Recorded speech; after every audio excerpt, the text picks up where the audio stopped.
Hi, my name is Klemarczyk. I'm the forester for the city of Concord, and tonight we're going to be taking a tour of a proposed timber sale on what we call the Knowlton Forest, which is part of the Oak Hill City Forest. The city acquired this property 1 or 2 years ago. We developed a management plan, and a couple things were the driving forces here. Is one, we have quite a trail system up on the Oak Hill City Forest, and part of that we had opened up the vista, which is called the Swope Slope vista, and the trees surprisingly keep growing and are starting to block the view. Also, as part of the acquisition, they were hoping to get a connector trail coming down from the Oak Hill Trail system down to Hot Hole Pond Road, and which is not too far from here, to give access to the recreational use of Hot Hole Pond. So we're trying to figure out, well, if we're going to have a trail system, we needed some place to park, and if we need to expand the vista at the Swope Slope, we're going to have to do a small timber sale. So the thought was that we could combine the timber sale, create a trailhead parking lot for the new trail system that's going to tie in with the Oak Hill Trail system, the existing Oak Hill Trail system, because the current trailhead on Shaker Road for the Oak Hill Trail system gets very crowded. And this spring, because of the COVID-19 virus, with people staying at home, we got a lot of use, and we kind of figured we needed a larger parking lot or create a second one. So if you look on the map, though, there's basically 2 or 3 different forests. There's a pine forest here, which developed in the early 1900s when this farm was abandoned. 1858, this was the Cutter family was living here. You see all the stone walls, very intensive agriculture in this area. Then we have a wetland in the middle, and then on the south side of this wetland, it's a fairly steep slope, kind of almost like a glacial cirque that scoured out this area here. In 1835, when we had done the survey for Oak Hill City Forest, I had to do some deed researching. In this area here on this steep slope, which was known as the Chestnut Lots. There's a series of small lots, now totally owned by the city of Concord. They were either 2.5 or 5 acres, that apparently it was heavily stocked with chestnut. And in the colonial days, the chestnuts were a very important food supply, not only for people. You have your chestnuts roasting on an open fire. Those were all locally grown chestnuts. But also for livestock, especially pigs, were great consumers of chestnuts.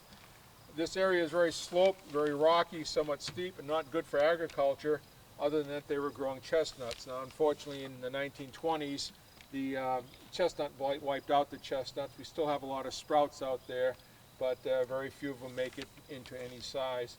And the third forest type is on a very steep slope at the head wall of this wet area here. It's basically too steep to log. It's got a couple of what we call seepage areas in it, so wet areas. Access would be very difficult. It was logged by the previous owner, and they got into that and created some ruts and stuff. But with the hiking trail proposed making a loop around here, and with a steep slope and with the wet areas, we decided to set it aside, as this stand number 3 is more of a natural area. Parts of stand 2 I doubt we would be able to log, but it was a very distinct forest type. Parts of stand 1 we won't be able to log because we do have wetlands, we do have walls, we do have the trail coming in, and we do have the cellar hole area, the stone walls, which we really want to protect when we're out there doing the harvest. So that's the overview of the timber sale. We'll be thinning out the pine in stand 1, areas around here. We'll be expanding the vista in stand 2, as well as thinning parts of stand 2, maybe doing what we call a group selection, where groups of trees are taken out again, and then avoiding stand 3 completely. So are there any questions at this point here? All right, so now what we'll do is we'll take a hike up into the woods and take a look at this stuff on the ground. So what we're going to do now, this is one of the old driveways. It's all kind of greened in here, that goes up to the old farmstead from the Cutting family, at least in the 1850s. And just want to show you the historic, the cellar hole and stone walls and where the old log yard was, and why it's not suitable for the current log yard. So we're just going to head right up into the woods here. So what we're at now is the cellar hole of the cutting farm, as we'd call it. And the previous owners and loggers really didn't worry about this. It wasn't public land, and typically we try to protect any of these cultural, historical resources. So if you look there, there's some junk that's been thrown into the cellar hole. There's been some fill dumped into it because this is where you can see when they logged it the last time, they came up through here, and whether they had to back around or whatever, or they had excess fill. But unfortunately, they filled the cellar hole. What I'd like to do is take the junk out, spread some of this fill so there's only a few feet of the cellar hole foundation exposed, so we don't have to worry about people falling in. I mean, it'd be a good Eagle Scout project if they got a mini excavator with them or something, but we need to dress the area up a little bit. But we'll look at the barn foundations and the other stone walls over here. And you'll also notice we have daylilies growing here. This was a very common flower that the colonial people used to plant around their cellars, around their houses. It grew here, grew anywhere basically where you planted it, somewhat of a wet site. And so this is all that's left from this working farm are the daylilies as far as living things go. We'll take a hike out now.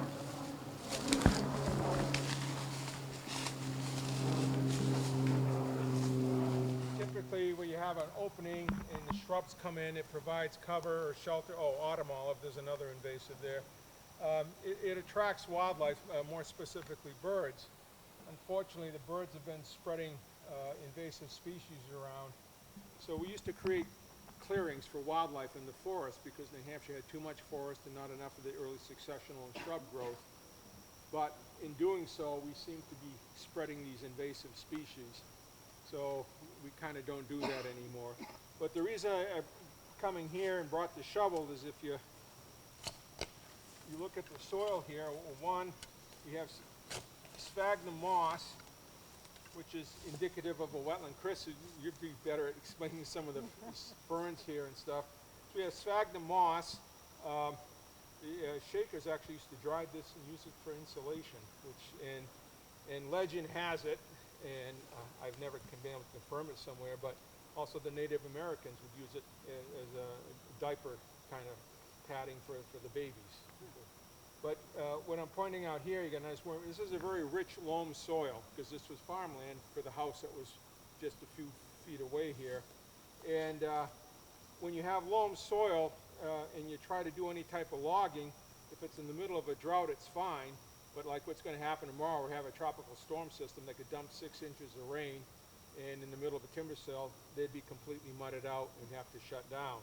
In this day and age of logging, well, it's very expensive for them to shut down because they have a lot more equipment. Back when it was just a chainsaw and skidder, the log would stay home, do paperwork, work on its chainsaw or something like that.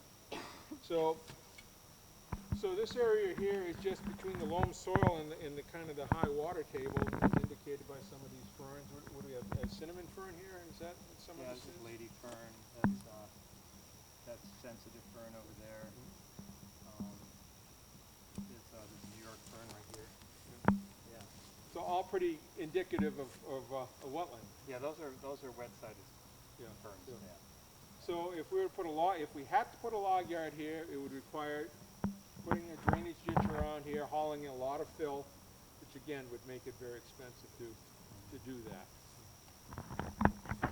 All right, and we're supposed to be protecting the watershed. Okay, so now we'll go down through here and see some more remnants of the old farm. The reason I'm stopping here is, you know that there was a forester involved in this operation, and it wasn't a chip job because they marked a lot of poor quality trees in this pine stand, and but unfortunately the sawmills just want straight logs. So the forester marked a lot of very crooked trees, and the logger brought the whole tree out and cut off all the crooked sections. Now if this had been a biomass harvest, we'd do whole tree chipping, this pile wouldn't be here, but at least it let me know there was a forester. They took out a lot of the poor quality trees, and also the biologists have found that critters really like these piles, porcupines and woodchucks and fishers, any of those hole-dwelling critters really like that. It's created some habitat that wasn't here before. So the biologists prefer this, and the chip industry seems to be going downhill, unfortunately. So we'll see a lot more of these piles now if you're doing long-term forest management. The stuff is eventually going to rot away. It's not hurting anything, and until it does, it's providing habitat. See, this wall was tumbled here when they logged the last time. Again, there was a lot of walls here, and if the landowner was interested in income, that's what the loggers were trying to perform for that landowner. They obviously left some big trees here and didn't get down into the real wet area down below us, but you can see this enclosure, and could have been for livestock, probably for livestock. It's not great growing ground. Sometimes they had the walls to keep the animals out, sometimes to keep the animals in. But they did a lot of effort to move some of these rocks here. My first job, construction, before freshman year in college, I did a stone retaining wall. And that's when I learned that rocks are heavy. So I really started appreciating stone walls. And then when you see something like that moved into place, I guess if you look, we have here is we call an old farm lane. It's fairly narrow, so it was strictly for livestock. And the barn was down below us here. And by utilizing the rocks that they pulled out of the field, they made a way to control their livestock. This will go up and then empty into different pastures that are also enclosed with stone walls. This is a fairly thick one. They used very small rocks in the center here. Again, when you start seeing small rocks on the wall, usually indicative that there might have been potatoes growing in this area because the land was very heavily tilled, and they were pulling up a lot of the small rocks out of the ground. Lumber was too scarce back in the early days to use for fencing. Barbed wire wasn't invented till well after the Civil War, so they just used the materials they had at hand, and there was plenty of rocks in our granite state, and they made these lanes or driftways or passways and all sorts of different words for it. They would have had gates, barways as we call it, at either end just to control when the critters would travel back and forth. So it's really neat if we can get the trail to go into one of these things here, because the parking lot and log yard I'm envisioning is going to be over here. And clean it out, and maybe put some of the rocks back and look really nice. Right. What we're looking at here is the forest that was thinned in the mid-1990s. Again, you can tell they had a forester because there's some really nice trees left behind, fairly tall and straight.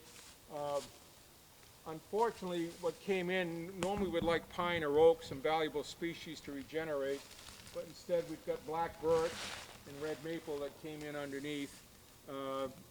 Probably they didn't log it during a seed year, or it came up and the hardwoods came up and crowded out the pine regeneration. But walking down here, I noticed there were quite a few cones, so this would be the year to do it. It is a seed year. Open up, get some sunlight to the forest floor, which would really encourage that pine regeneration.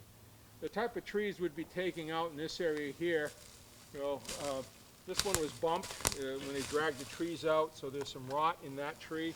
So we'd take that out. The loggers would probably have to cut off a few feet because of that rot there. Right now, the mills in the state are so automated that they don't like trees over 22 inches diameter.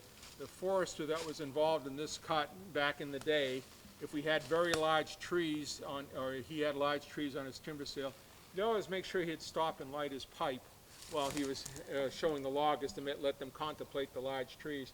Now the mills are saying, we don't want big trees. We want stuff that's between 16 and 22 inches diameter. It makes the automation work a lot easier in the mills. If it's too big, they got to start working stuff by hand, which slows the whole process down. So some of these larger trees would go. The trees with damage on it would go. And we have a dead pine tree here. See the pileated woodpeckers. This is a tree that probably died since the last harvest. It's a single stem. Don't know what might have killed it, but it's got no value at all timber-wise, but it's got some incredible wildlife habitat value. So a tree like that, we would cut down. We wouldn't cut down. We would cut it down in the old days, but now we would leave it because of the habitat value. Of course, now if the hiking trail goes by here, that becomes a hazard, and we would have to cut it down. So those are some of the decisions you make when you're doing multiple use forestry, that it's good wildlife, but it's also a hazard for recreation. If we're putting the trail in here, we would have to come down here. When the harvesting is done, we would then convert this site to a parking lot. And we would clear right up to the stone wall, leave the trees that are in the wall, but so it's open to the road here, so visible. So by putting in the driveway to the log yard, you're going to be constructing much of the parking lot as part of the timber sale. And then we'll go back up on the knob a little bit here, and we'll talk about the drainage. Now you look down below us here, you see a sign that says private property or keep out or something like that. That's the abutter who's concerned about the siltation. So you see it's fairly flat between here and there, a little bit of a wetland down across his wall. But just 50 feet from us here, the land slopes in the other direction, goes to a culvert under the road. So the log yard would be sitting kind of in that little culvert's watershed, not on his watershed. And the parking lot will be on his watershed, but it would be designed to be drained, the uphill part would be drained out to the road, to the ditch. It has a long filter strip. But we put a larger ditch up above to make sure we catch anything coming down the old driveway to the log yard and putting it into that watershed. The difference in soil here.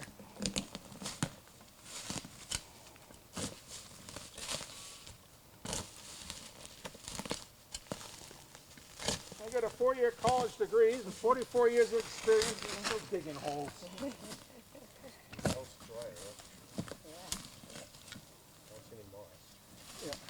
So, got some dust on this one. So we have still, because this is agriculture, there's a little bit of a loam soil on top there, just an inch and a half, and then we hit a glacial till type sand. This is the stuff you want your log yard on and your parking lots in. It drains better. You're not going to get the mud problems that we would have had on the other site. Okay, so up top here is where I envision the log yard. You can see we get the drainage going that way. Fortunately, it's kind of a little more abrupt of a hill that way, but we'll slope it.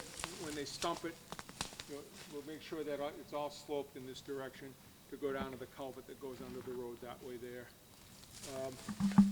So a lot of these trees would have to be cut, but this isn't really a heavy stock section.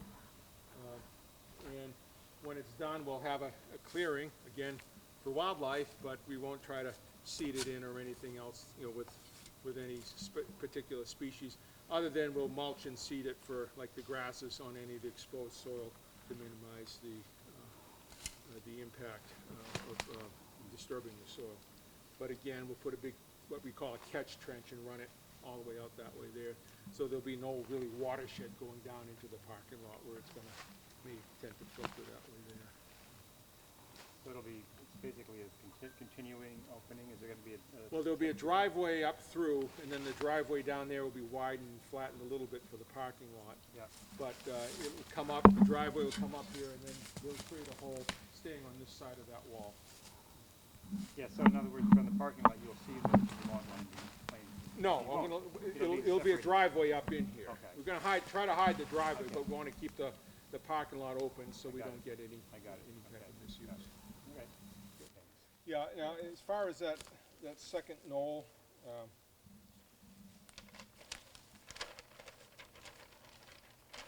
okay, so where you're referring, the trail will be looping down here, and when we came down here, you could see a nice view looking down this valley here. I wasn't going to create an open vista. I'd just take out a few trees that look like they're in the way to the crown, because there's not going to be another clearing here. Oh, right. Yeah. Yeah, as I recall, right, so the trail goes around the bowl, Right, right? it comes like this. And then you can look across that bowl to the other side, and it was pretty nice. Yeah. A really nice, uninterrupted view of the other side of that bowl. I thought it'd be nice to preserve. Yeah. Yeah. Yeah, I mean, when I was out here, I'm not going to be able to get over that far anyways with the skid tree. It would just be some of the bigger trees here that you could see we're blocking the view of Kearsarge from up here, and just some of the crowns. So it's not going to do anything in this area here at all. So where's the sight line from the over?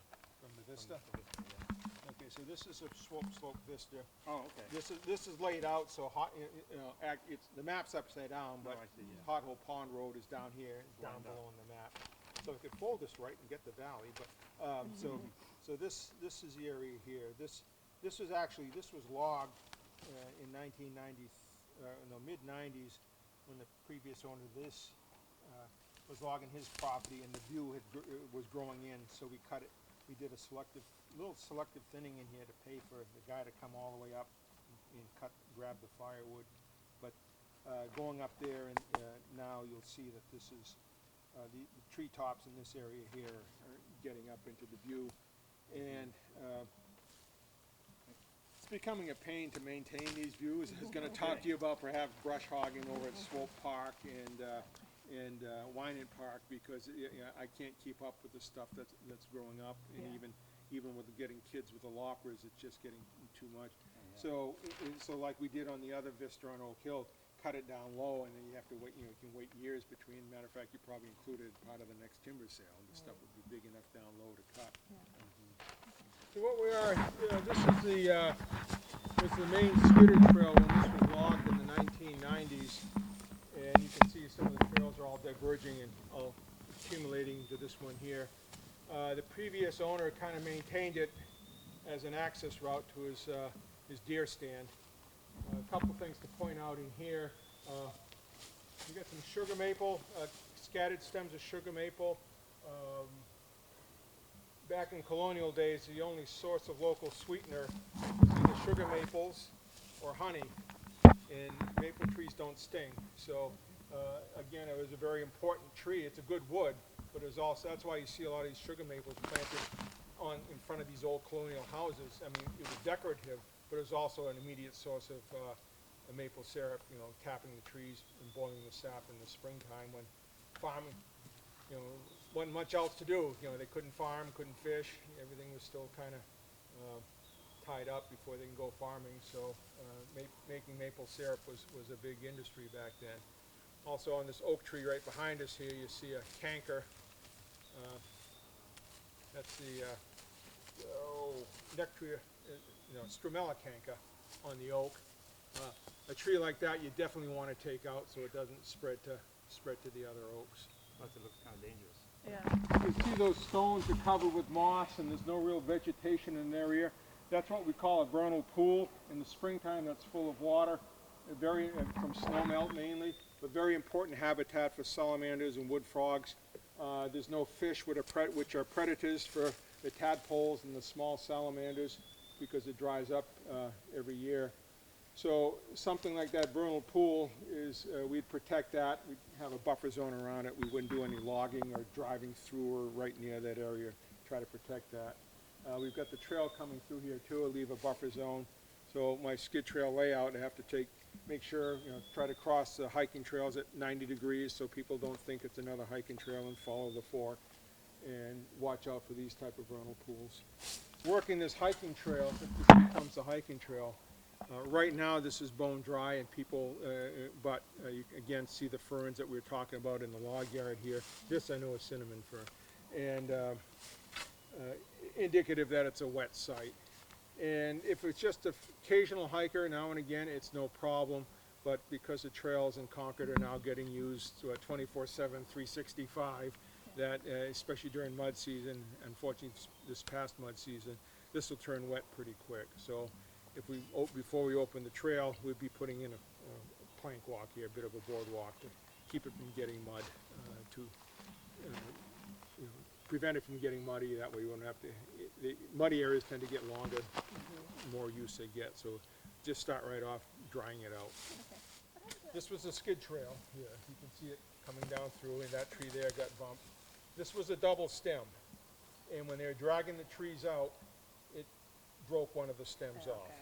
So that's logging damage. And then we have the ever-present bittersweet climbing up it. Underneath here you can see sawdust. That's from carpenter ants. And the pileated woodpeckers chop through. Woody woodpecker was a pileated woodpecker.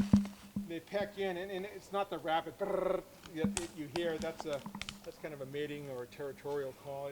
They're very deliberate, you know, almost like a wood carver. They go down, break into the carpenter ant colony. Of course, the carpenter ants come out to defend the colony, and it's free breakfast. This is right on the hiking trail, and you know, again, it's going to become a hazard at some point in time. And I'll have to run a skid trail up through here anyways. So in this particular case, again, we've got that conflict of recreation versus wildlife, you know, or safety versus wildlife. So unfortunately, on a city forest, safety wins out over wildlife. But there are plenty other bump trees in this forest. If this was the only one in the forest, we'd have to protect it, but it's not. There's plenty of others. Again, wetlands laws were a little bit different back then, or they weren't enforced as much as they should have been. But the skid trail came right down through. There's no evidence of any type of control measures, putting in logs or something. And you can see it's kind of brought the stream down, spread the stream out. Some rocks got stacked up here, kind of acting as a dam, and disrupted the channel, the flow of the stream. So when we do a timber sale, what we'd be doing was be moving downstream a little bit where the stream channel is much narrower, and either put in a temporary skidder bridge or a bunch of logs to keep the logging equipment out of the water.